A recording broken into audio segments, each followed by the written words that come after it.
Hello everyone, I am Parthiban. Welcome to SAP Views. இன்னைக்கு date 7/7/2026. இந்த வீடியோவை morning ஒரு 9:15க்கு ரெக்கார்ட் பண்ணிகிட்ருக்கிறேன். கடந்த ஒரு வாரமாகவே இந்த செய்தி அப்படிங்கிறது பரவலாக எல்லா பக்கம் வந்துக்கிட்டு இருக்குது. அதற்கு உறுதிப்படுத்தும் விதமாக சான்றுடன் இன்றைக்கி டைம்ஸ் ஆஃப் இந்தியா நியூஸ் பேப்பரில் இந்த செய்தி இருந்தது. ஸோ இதை எடுத்து மாணவர்களுக்கும் பெற்றோர்களுக்கும் தெரியப்படுத்தணும் அப்படின்ற நோக்கத்திற்காக மட்டுமே இந்த வீடியோவை நம்ம மேக் பண்ணியிருக்கிறோம். இன்னமும் அதிகாரப்பூர்வ தகவல் வரவில்லை. என்ன அப்படிங்கிறத பார்த்துடலாம். தமிழ்நாட்டில் உங்களுக்கு டோட்டல் சீட்ஸிலிருந்து ஒரு 650 சீட்டு குறைவதற்கான வாய்ப்பு உள்ளது. இதனால் இதனோட இம்பேக்ட் என்னென்ன, இந்த 650 சீட் அப்படிங்கிறது எந்தெந்த கல்லூரிகளில் குறையுது, அது மட்டும் இல்லாமல் எதுக்காக இந்த சீட்டை குறையுது அப்படிங்கிறதையும், அதே போல் ஃபீஸ் அதிகரிப்பதற்கான வாய்ப்பு, தமிழ்நாடு மாணவர்களுக்கு இதனால் என்ன இழப்பு அப்படிங்கிறத பற்றி இந்த வீடியோவில் நம்ம பார்க்க போகிறோம். ஸோ தமிழ்நாடு மெடிக்கல் கவுன்சிலிங் 2026 ஒரு 650 MBBS இடங்கள் குறைவதற்கான வாய்ப்பு உள்ளது. சரி, இதுக்கு வீடியோக்குள்ளே போகிறதுக்கு முன்னாடி இது வரைக்கும் இந்த வீடியோவை லைக் பண்ணலைன்னா மறக்காமல் லைக் பண்ணிவிட்டு, சப்ஸ்கிரைப் பண்ணாதவங்க சப்ஸ்கிரைப் பண்ணிவிட்டு பெல் ஐக்கானை கிளிக் பண்ணிவிட்டு பார்த்தீங்கன்னா இந்த மாதிரி வீடியோஸ் போஸ்ட் பண்ணுற எனக்கு கொஞ்சம் என்கரேஜிங்காக இருக்கும். அது மட்டும் இல்லாமல் உங்களுக்கு Tamil Nadu medical counselling MBBS BDS admission ரிலவெண்ட்டாக எந்த ஒரு அப்டேட் வந்தாலும் உடனே நம்ம சேனலில் போஸ்ட் பண்ணிடுவோம். அது உங்களுடைய நோட்டிஃபிகேஷனுக்கு உடனுக்குடனாக கிடைத்துவிடும். ஸோ மறக்காமல் சப்ஸ்கிரைப் பண்ணிவிட்டு பெல் ஐக்கானை கிளிக் பண்ணிவிட்டு பாருங்கள். மேற்கொண்டு உங்களுக்கு கவுன்சிலிங் ரிலவெண்ட்டாக பெய்டு சர்வீஸ் தேவைப்படுது, 1-to-1 கவுன்சிலிங் கைடன்ஸ் தேவைப்படுது, ஆர் 1 or 2 டவுட்ஸ் இருக்குது அப்படின்னா ஸ்க்ரீனில் தெரிகிற என்னோடய நம்பர் கான்டாக்ட் பண்ணி அதனுடைய முழு விபரத்தையும் பெற்றுக்கொள்ளலாம். இந்த கம்ப்ளீட் கவுன்சிலிங் கைடன்ஸை நம்ம கடந்த 5 ஆண்டுகளாக கொடுத்து கொண்டுள்ளோம். இதன் மூலம் மாணவர்கள் அவருடைய மதிப்பெண்ணுக்கு ஏற்றாற் போல் மெரிட் பேசிஸில் அவங்களுடைய விருப்ப கல்லூரியில் government college, government quota self finance college, அதே போல் management seat, minority seat, NRI seat, deemed யூனிவர்சிட்டிஸில் சேர்ந்து படித்து கொண்டுள்ளனர். உங்களுக்கும் இந்த கம்ப்ளீட் கவுன்சிலிங் கைடன்ஸ் தேவைப்படுதுன்னா ஸ்க்ரீனில் தெரிய நம்பர் கான்டாக்ட் பண்ணி அதனுடைய முழு விபரத்தையும் பெற்றுக்கொள்ளலாம். இதுதான் இன்றைக்கி வந்த செய்தி. இது கிட்டத்தட்ட ஒரு வாரமாகவே மாணவர்களும் பெற்றோர்களும் கால் பண்ணி கேட்டுக்கிட்டு இருக்காங்க. அவங்களுக்கு இண்டிவிஜுவலாக நம்ம சொல்லிட்டோம். இப்போது இது நியூஸ் பேப்பரில் வந்ததுனால நம்ம சேனல்லையும் எல்லாத்துக்கும் தெரியட்டும் அப்படிங்கிறதுக்காக வீடியோ மேக் பண்ணியிருக்கிறோம். தமிழ்நாட்டில் ஒரு 650 MBBS இடங்கள் குறைவதற்கான வாய்ப்புள்ளது. காரணம் என்ன அப்படிங்கிறத பார்த்துடலாம். இப்போ பார்த்தீங்கன்னா தமிழ்நாட்டில் இருக்கக்கூடிய செல்ஃப் ஃபைனான்ஸ் காலேஜ் ஒரு 22 காலேஜ் இருக்குது, ஒரு 5 ப்ரைவேட் யூனிவர்சிட்டிஸ் இருக்குது. இந்த கல்லூரிகள் எல்லாமே என்ன பண்ணியிருக்கிறாங்கன்னா அவங்களுடைய கல்லூரியினுடைய தரத்தை அப்கிரேட் பண்ணிவிட்டு இப்போது செல்ஃப் ஃபைனான்ஸ் காலேஜிலேருந்து டீம்டு யூனிவர்சிட்டியாக கன்வெர்ட் பண்ணுறதுக்கு அப்ளை பண்ணியிருக்காங்க. சரிங்க சார், இதனால் என்ன, தமிழ்நாட்டுக்கு எந்த விதமான இழப்பு இருக்க போகுது, தமிழ்நாடு மாணவர்களுக்கு எந்த மாதிரியான இழப்பு இருக்க போகுது? இப்போ செல்ஃப் ஃபைனான்ஸ் காலேஜ் உங்களுக்கு தெரியும் அண்டர் MGR யூனிவர்சிட்டியின் கீழே வருது. இப்போ MGR யூனிவர்சிட்டிக்கு கீழே ஒரு கல்லூரியில் ஒரு 100 சீட் இருக்குது அப்படின்னா அந்த 100 சீட்டை 50 சீட்டு கவர்மெண்ட் கோட்டாக்கும் 50 சீட்டு மேனேஜ்மெண்ட் கோட்டாக்கும் எடுத்துக்குவாங்க. இப்போ 50 சீட் கவர்மெண்ட் கோட்டாக்கு கொடுத்துட்டா கவர்மெண்ட்னுடைய நாம்ஸ் என்னென்ன உண்டோ அனைத்து ஒதுக்கீடுகளும் இடஒதுக்கீடுகளும் வழங்கப்பட வேண்டும். இப்போ உதாரணத்துக்கு ஒரு கல்லூரியில் X அப்படிங்கிற ஒரு கல்லூரியில் ஒரு 100 சீட் இருக்குது. அந்த 100 சீட்டில் 50 சீட்டு கவர்மெண்ட் கோட்டாக்கு கொடுத்துட்டா அந்த கவர்மெண்ட் கோட்டாவில் உங்களுக்கு 7.5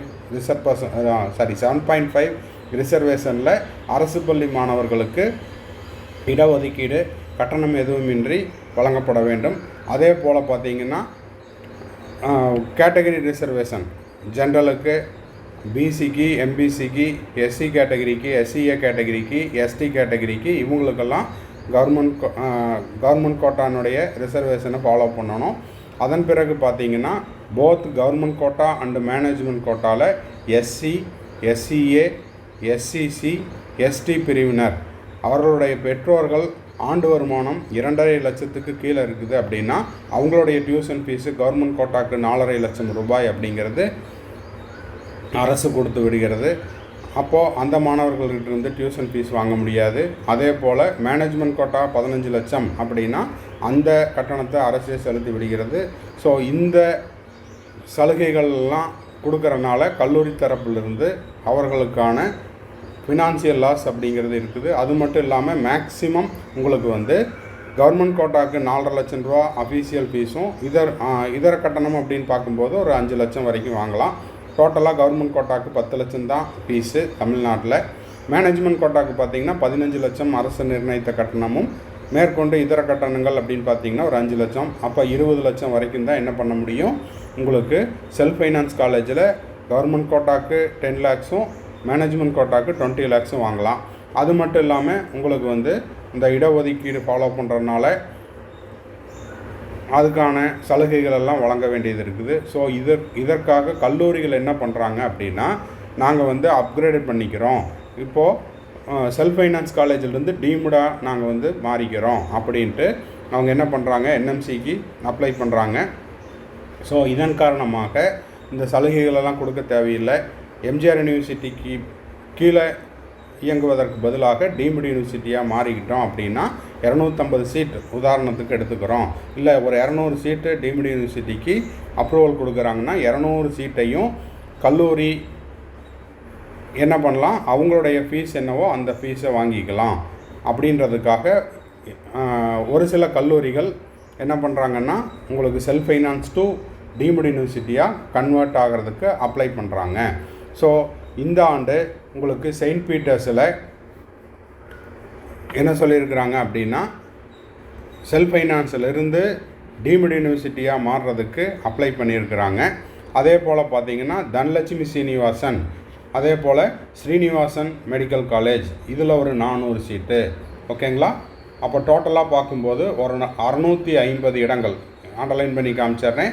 தனலட்சுமி சீனிவாசன் அண்டு ஸ்ரீனிவாசன் மெடிக்கல் காலேஜில் ஒரு 400 சீட்டும், செயின்ட் பீட்டர்ஸில் ஒரு 250 சீட்டும், மொத்தமாக 650 இடங்கள் உங்களுக்கு வந்துட்டு தமிழ்நாடு மெடிக்கல் கவுன்சிலிங்கிலிருந்து சீட் மேட்ரிக்ஸில் வெளியேறுவதற்கு வாய்ப்புள்ளது.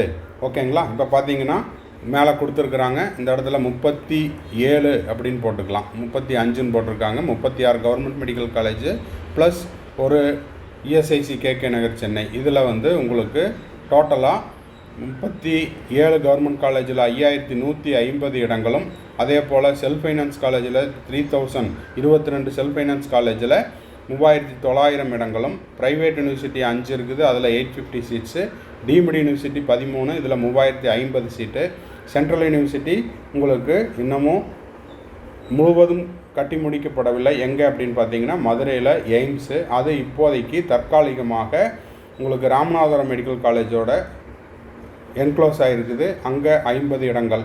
அப்போ மொத்தமாக பார்த்தீங்கன்னா தமிழ்நாட்டில் 76 கல்லூரிகள் இருக்குது. இந்த 76 கல்லூரிகளிலிருந்து 13000 இடங்கள் சீட் மேட்ரிக்ஸில் இருக்கும். இப்போ என்ன நடக்க போகுது, இந்த 3 கல்லூரிகள் செல்ஃப் ஃபைனான்ஸ் டு டீம்டாக மாறும்போது இந்த 22 அப்படிங்கிறது 19 கல்லூரியாக குறையும்.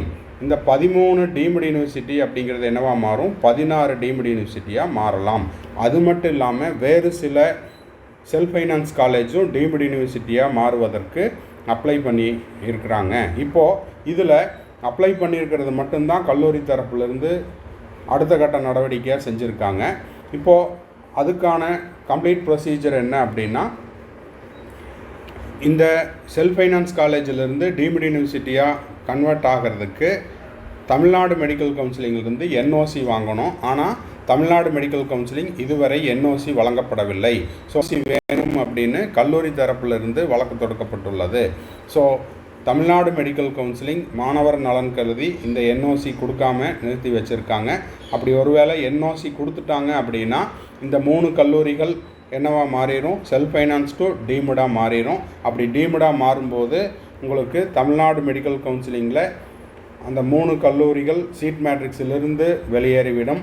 அது மட்டும் இல்லாமல் அந்த கல்லூரிகளில் இருக்கக்கூடிய அரசு ஒதுக்கீட்டு இடஒதுக்கீடுகள் அதற்கான சலுகைகள் எதுவும் கிடைக்காமல் போய்விடும்.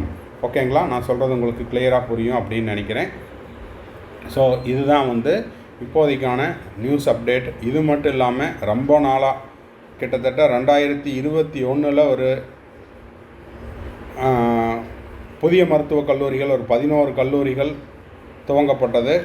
அதில் உங்களுக்கு 50 இடங்கள் கூடுதலாக சீட் மேட்ரிக்ஸில் இன்க்ரீஸ் பண்ணணும் அப்படிங்கிறத வலியுறுத்திகிட்டே வர்றாங்க. அது எந்தெந்த கல்லூரி அப்படின்னு பார்த்தீங்கன்னா, திருப்பூர் மெடிக்கல் காலேஜில் கூடுதலாக ஒரு 50 இடங்கள், திருவள்ளூர் மெடிக்கல் காலேஜில் கூடுதலாக ஒரு 50 இடங்கள், நாமக்கல் மெடிக்கல் காலேஜில் கூடுதலாக ஒரு 50 இடங்கள். The inspection have been completed. We are awaiting the node, senior officer said. அப்போது இந்த அரசு மருத்துவக் கல்லூரிகளில் கூடுதல் இடங்கள் 50 மொத்தம் 3 கல்லூரிகளில் 50 இடங்கள் கூடுதலாக சேர்க்கப்பட்டால் என்னாகும்?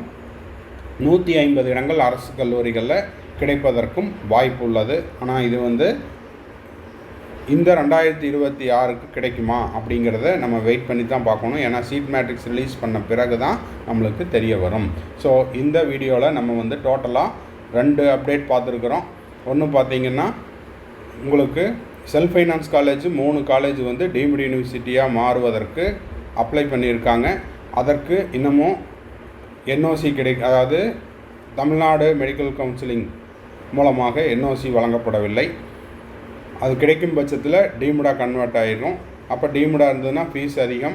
22 கல்லூரியில் உங்களுக்கு 3 கல்லூரி போச்சுன்னா 19 கல்லூரி தான் இருக்கும். அப்போ 3 கல்லூரி குறையும் பட்சத்தில் கவர்மெண்ட் கோட்டா செல்ஃப் ஃபைனான்ஸுக்கான கட் ஆஃப் அப்படிங்கிறது அதிகரிப்பதற்கு வாய்ப்பு உள்ளது.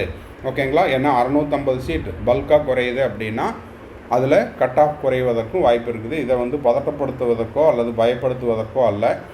என்ன நடந்துகிட்டு இருக்குது அப்படிங்கிற அப்டேட்டை நம்ம தெரிஞ்சுக்கிட்டோம் அப்படின்னா அதற்கேற்றாற் போல் மனநிலையை மாற்றிக்கொள்ளலாம். இது நடக்குதா இல்லையா அப்படிங்கிறத வெயிட் பண்ணி தான் பார்க்கணும். ஸோ இந்த தகவல் உங்களுக்கு யூஸ்ஃபுல்லாக இருந்துச்சுன்னா மறக்காமல் லைக் பண்ணிவிட்டு சப்ஸ்கிரைப் பண்ணிவிட்டு பெல் ஐக்கானை கிளிக் பண்ணிவிட்டு பாருங்கள். மேற்கொண்டு கவுன்சிலிங்கில் உங்களுக்கு பெய்டு சர்வீஸ் தேவைப்படுது, 1-to-1 கவுன்சிலிங் கைடன்ஸ் தேவைப்படுது, ஆர் 1 or 2 டவுட்ஸ் இருக்குது அப்படின்னா ஸ்க்ரீனில் தெரியற என்னோட நம்பர் கான்டாக்ட் பண்ணி அதனுடைய முழு விபரத்தையும் பெற்றுக்கொள்ளலாம். தேங்க்ஸ் ஃபார் வாட்சிங். Bye, see you, have a nice day. மறுபடியும் அடுத்த வீடியோவில் அடுத்த ஒரு அப்டேட்டோட மீட் பண்ணுறேன்.